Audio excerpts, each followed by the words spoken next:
Good afternoon, everyone. Thank you for joining us for today's Lunch and Learn. I'm Lauren Smith with the International Franchise Association, and we have a great 30 minutes signed up for you. Before we begin, I would like to remind everyone that we are recording today's webinar and will make it available later this evening on community.franchise.org. If you have any questions for today's speakers, please add them to the chat box and they will be addressed toward the end. Today's topic is Mastering Customer Experience, Building Lasting Connections, and it is brought to us by AnswerConnect. Here to provide today's discussion is Karen Booz, Director of Business Development at AnswerConnect. Thank you all for joining us today, and thank you to AnswerConnect for sponsoring today's Lunch and Learn. I'll go ahead and turn things over to you. Thank you so much. I appreciate it. I am Karen Booz, and I am with AnswerConnect. And today we're going to talk about mastering customer experience and how building lasting connections will help you grow your business. So, Lauren, let's move to the next slide. Thank you. Let's actually start with the basics. What is CX, or customer experience? So one definition is the sum of all interactions a customer has with your business from the very first point of contact to the final purchase or interaction. Every touch point shapes the customer's perception of your business. It is the platinum rule, which is different than the golden rule of treating each other the way that you'd like to be treated. The platinum rule is treat people how they want to be treated. And there is a difference. So a positive customer experience not only leads to repeat business, but also encourages referrals and loyalty. So we'll be talking about 4 key elements of customer service. And the first one is mindset. Lauren, change the screen, please. Thank you. So today, products often blur into a sea of similarity. The experience that a brand offers becomes its signature. So make sure your signature is undeniably yours. At the heart of this experience lies the experience mindset. And it's not just about transactions or touch points, it's about crafting a journey that resonates with your customer and with your employees. Consistency is about ensuring that customers receive the same high quality of service at every touch point, and your customers' interactions with brands across multiple channels, whether it be a physical location with your franchisee, a website with your marketing team, social media, or your own mobile apps. The experience mindset emphasizes the importance of delivering a consistent brand message and experience across all touch points. This is actually the basis of the franchise world. Consistency builds trust, and trust is the foundation of loyalty. This can be achieved by developing clear protocols for all customer interactions, whether it's a sales call, customer support, or social media engagement. Make sure that you have the correct people doing the correct things, the correct jobs. Create a culture of kindness. And one quick example of that is always answer your phone in your company name. After all, that caller or customer has chosen you. They've done their research. They've chosen you. Never answer hi or hang on, hold, just a minute. You would be surprised actually at how often I hear that. So I'm going to tell you, shop your franchises. See if they are mastering that consistency of your brand. Never answer the phone in the restroom. I know that sounds strange, but it actually happened to me yesterday, and unfortunately, it's not the first time. Mater says it's a to not to. And just because you have people who can answer doesn't mean they should. So what this means is ensure that you have the appropriate team members trained for their specific jobs and that they are delivering and expected to deliver the same level and quality of service in each interaction. Regular training sessions can help the consistency. Secret shopping can also help the consistency, and this will keep everyone up to date and also adds empowerment to your employees. The emotional connection that leaves a lasting impression and impact that brands offer will be succeeded by invoking positive emotions and creating memories with that client through your interaction, whether it's an unexpected thank you gift or the warmth and surprise of a handwritten card or after sales support calls. These emotional touch points are the essence of the experience mindset. Go above and beyond to surprise and delight your customers. And the reality is it comes down to the simple act of being polite, using people's names, saying please and thank you, listening, being considerate, and your customers will appreciate that. They will see that you are acknowledging their value. After all, they're paying your bills and they're the reason that you're in business. So the tone of the conversation in all interactions, whether it be phone, email, LinkedIn, whatever it is, respect your clients while solving their issues. So this is a very underrated point of contact. And an example is my husband and I both work from home. So inevitably, I'll hear some of his meeting conversations as he will hear mine. And just this morning, the client, my husband, was in a meeting and expressed frustrations about services that had been eliminated without any notice. And this made it impossible for him to complete his job. The response through video call was, "Welcome to the world we live in." What just happened there? I instantly became emotional, and it had nothing to do with me or my ability to complete my job. It was sheer lack of consideration. It was not a great experience. In fact, it was a horrible one and it was rude. My immediate conversation to him afterwards is, "Why are you working with them?" So, to truly master the experience mindset, which we discussed, is brands must have an understanding of their customer's journey from start to finish. Journey mapping is actually a visual representation of every interaction a customer has with the brand, and it highlights the highs and lows and opportunities and shows pain points.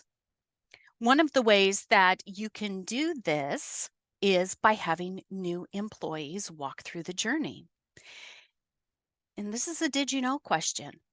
Only 30% of organizations in the US have established customer journey maps and use them on a regular basis. Do you have a journey map? And the bigger question, if you do have a journey map, is has everyone in the company walked through the customer journey? If not, why?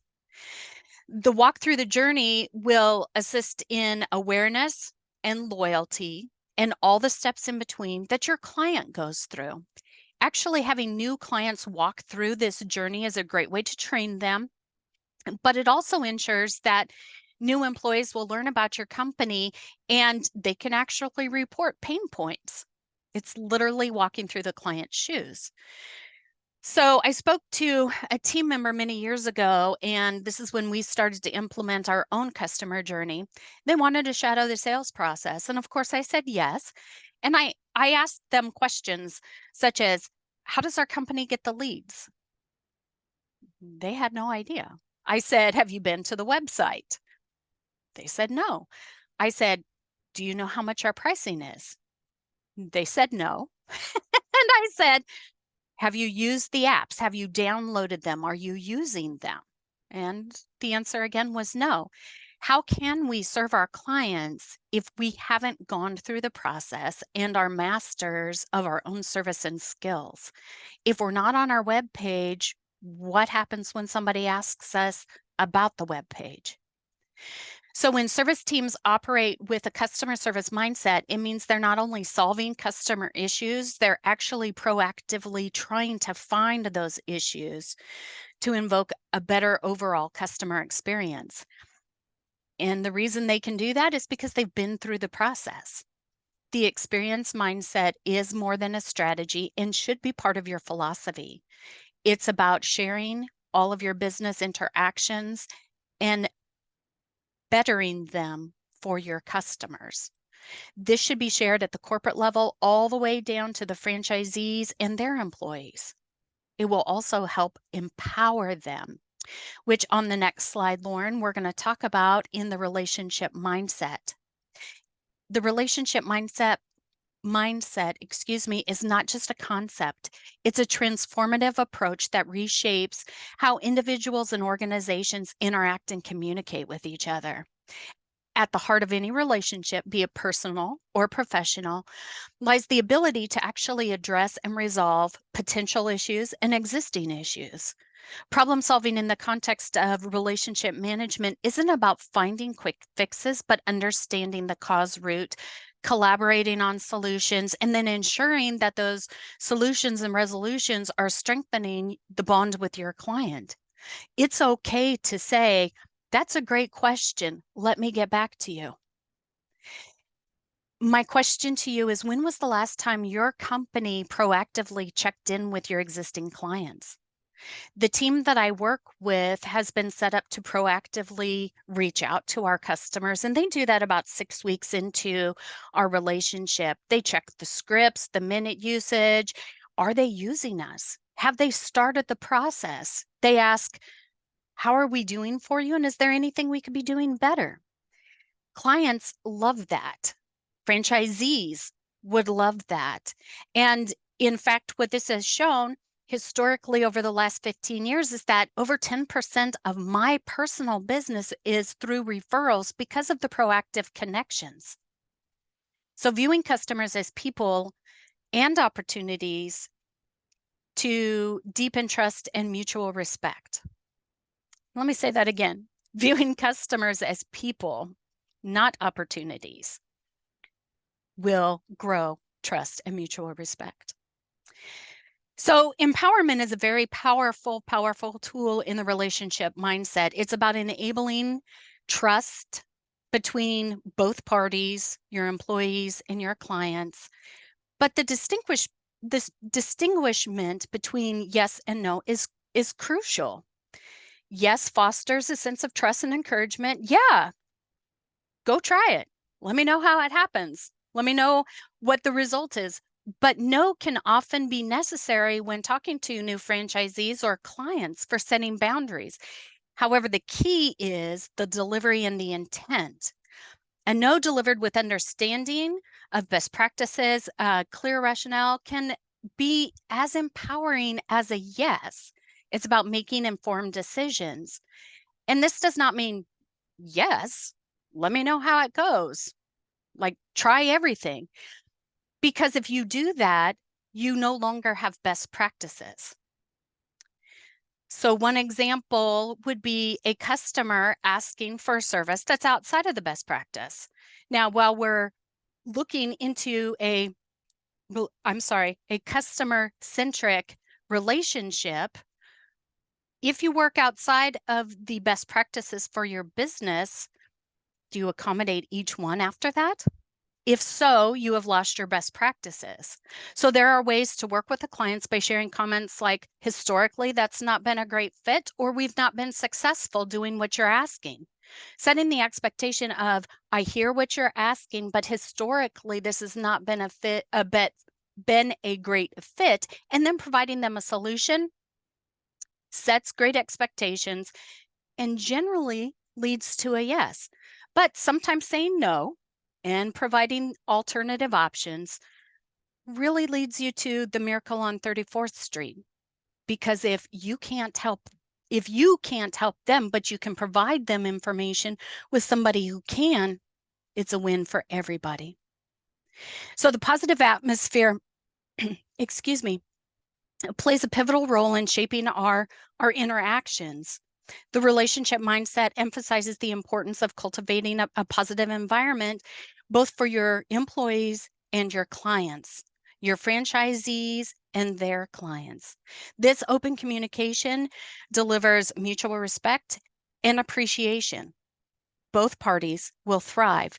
And again, it's not just about avoiding negativity, but actively promoting positivity and finding solutions. Celebrating successes and wins, acknowledging effort, allowing and building and emotional base of trust. So the emotional mindset is a holistic approach that goes beyond the transactional interactions, and it's really about building bonds and understanding the intricacies of humans' emotions and how that works in your company, internally and externally. It really can be a holistic approach that goes beyond the transactional interactions with your client. So now we're going to talk about the personalized mindset. And you'll see that there's a lot of overlapping in what we're talking today, but it's not just about a generic one size fits all solution. The personalized mindset emerges really as a beacon of difference, a light, something that is calling your company out against or above other companies. It's not about customization. And it's not about treating your customer like a number. It is the heartbeat of the personalized mindset. So customer centricity shifts the focus from the product to the person and the service to the experience. It's about seeing through the eyes of the customer and understanding their journey and placing them at the center of everything that you do. Data-driven insights can help you with a personalized mindset. The data is the compass that guides our mindset. It may not seem like that.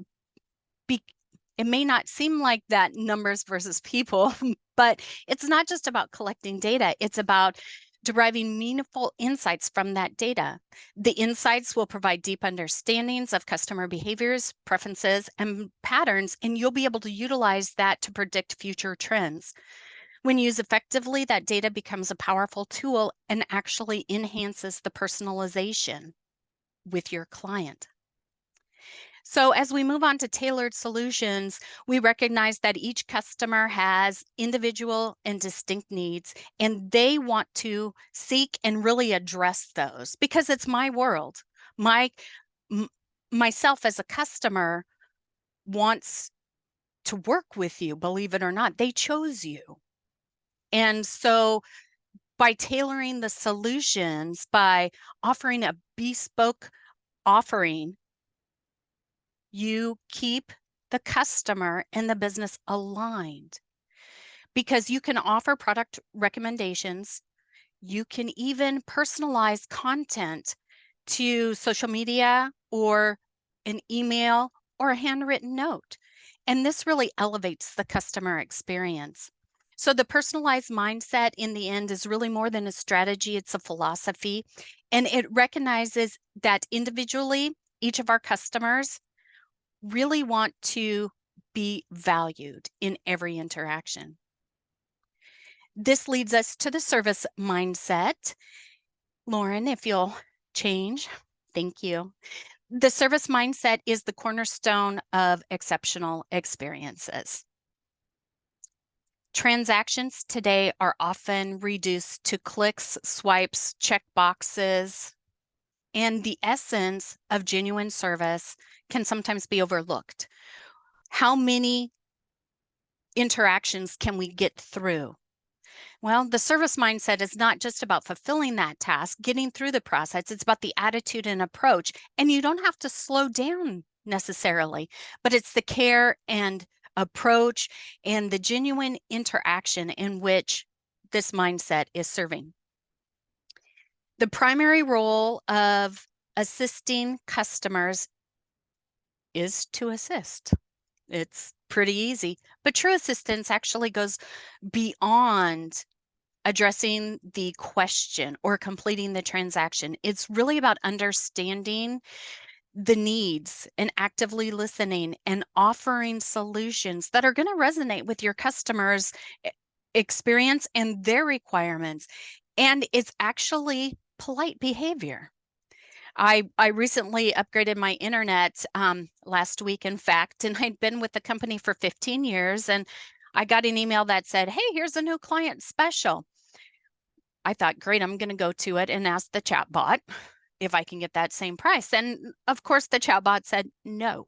So I asked again, and the chatbot said no, but it kept asking me, did this answer your question? And no, it didn't.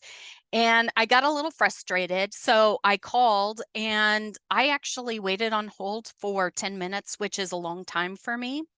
But I got a delightful gentleman by the name of Jerry, and he said yes.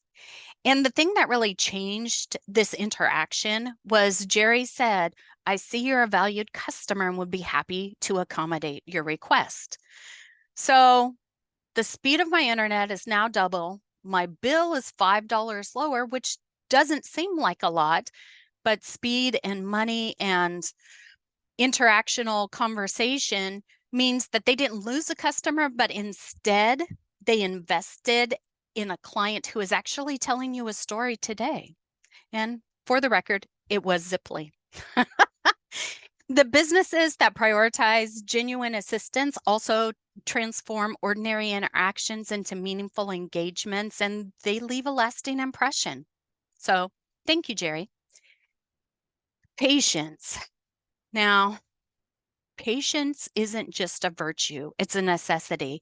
And customers come from diverse backgrounds, each with their own set of experiences, and some might need more time to express their concerns and really just want to be heard and apologized to, while others may require repeated explanation in a different vocabulary, different jargon.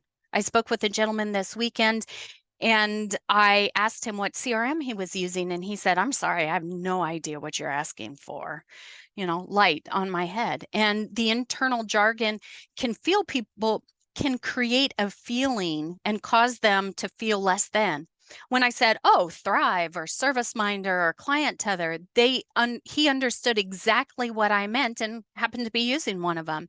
So it's about creating a safe space where that customer feels comfortable expressing themselves without feeling rushed or judged. It's getting alignment on the same page. Education and training. Now, this is one that's close to my heart because it's not innate, it's cultivated, it's grown. It's the bedrock of continuous education and learning is impactful and powerful, not only to your employees, which are clients as well, but to your clients. So how many of you are consistently training your franchises, but the franchise employees as well? At AnswerConnect, we have a 150-minute a week learning requirement, which means 80% of our learning needs to be within our company business and 20% should be whatever we want to do. And if it's powerful, share it with the rest of the community. We also pay our employees for that 150 minutes a week. That's 30 minutes a day. Keeping employee engagement is much less expensive than training new employees. And by a consistent learning, employees are engaged, and that then passes on to your client. So to sum it up, the service mindset is a holistic approach that transcends mere actions. It's really the heart in which the service is rendered. So we're going to go to, I think, one last slide, two. We can go ahead and go through this one, Lauren. I know we're short on time. And what I want to say is when you master the customer experience, people will never forget how you made them feel. And that's from Maya Angelou. People forget what you say, they forget what you do, but they'll never forget how you made them feel. So when you master the customer experience in the realm of business, you key in on your clients' needs and wants, also your employees, making them feel extraordinarily valued. Lauren, the next slide, please. Again, once your company and you have the experience mindset in place, you can utilize AI tools to make your life easier, to get back time to engage with your clients on a human level. And I think that that is really important because utilizing AI can help find pattern recognition, can provide data analysis. It can sift through a lot of information And understanding those patterns, you can create and tailor offerings to your clients based on what they need. In fact, AI tools, and this is thanks to my friend Patty Rothberg at Stay in Your Lane, it can read an FDD and answer questions, which can give you time back in your day. You can ask after uploading your FDD, if allowed, what is the success rate of my existing franchises, and get the information back without flipping through a lot of pages. You can actually be driven to item 20, the success rate of your systems. AI chatbots are transforming customer service and support, and they are really good for the entry-level questions and responses, and they can actually handle multiple responses at a time. But as in my story with Jerry, they may not replace the human agent entirely. But in fact, they will free up time for your people to talk to your clients. And my friend Ingrid Schneider at Stay in Your Lane often says, you won't be replaced by AI, but you could be replaced by people who are using AI. And I wanted to show you really quick a prompt that I used recently to get 5 emails. And these are emails to potential franchises. Thank you for your interest in joining my franchise. Exactly. Yep. Use caution when uploading any company information. And I 100% am not directing you to do that. But if it is something in your arena, give it a shot. But this, I actually just popped into ChatGPT and said, hey, give me 5 thank you emails for potential franchises. Now, the beauty about this is that the interactions are quicker. I can update my emails faster. I can actually go in and tweak for personalization.